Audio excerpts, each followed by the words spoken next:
আসলে ভালো নেই সেই 16 তারিখ থেকেই। এরপর আর হয়তো আমি কোনোদিন কথা বলবো। আমাদের হাজার হাজার কোটি টাকা নাই যে আমরা দেশের বাইরে বাড়ি গাড়ি কইরা রেখে দিছি, কিচ্ছু করিনি, সব দেশে করছি। বন্যায় আসি, বিকাশ নাম্বার দিচ্ছি, টাকা পাঠান, এই কথা কোনোদিন আমি বলিনি কোনো জায়গায় না। আমার ফেসবুকও দরকার নেই, আমার ইউটিউবও দরকার নেই। আপনারা আমাকে অনেক হেট করেন, আমি তো অপরাধী যে আমাকে প্রেশারাইজ রাখছে, কিন্তু আমার টেলিভিশন ঠিকই কাজ করে গেছে। আমি ইউটিউব সব জায়গা থেকে আমি চলে যাচ্ছি। একটা বার আমার টেলিভিশনটারে দেখেন,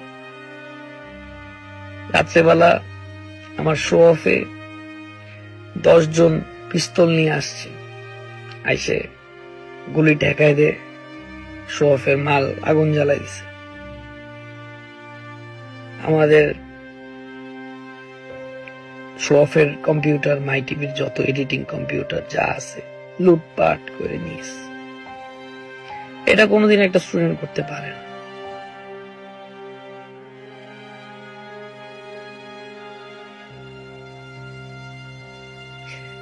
তেরো বছর আমি আপনাদের সাথে ছিলাম, আছি, থাকবো। আমি বারবার আপনাদেরকে, আমি কতবার যে কত ডিপার্টমেন্টের অফিসে গেছি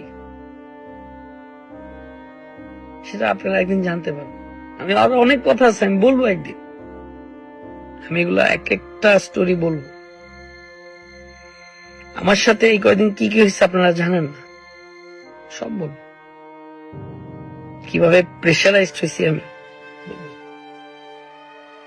আমার সবকিছু ধ্বংস করে দিল।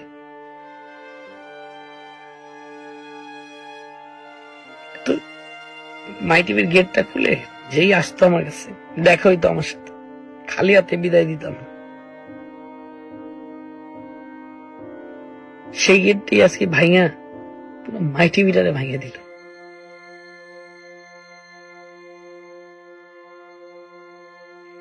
আমি তহিদুদ্দিন আফ্রিদি আজকে 5:30 বাজে জানের হুমকি অনেক পেয়েছি, জানি না কারা দিচ্ছে, মেরে ফেলবে আমাকে।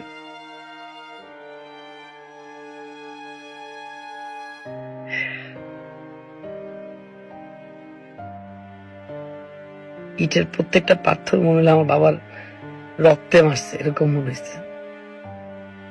অনেক কষ্ট করে বিল্ডিংটা উঠাইছে।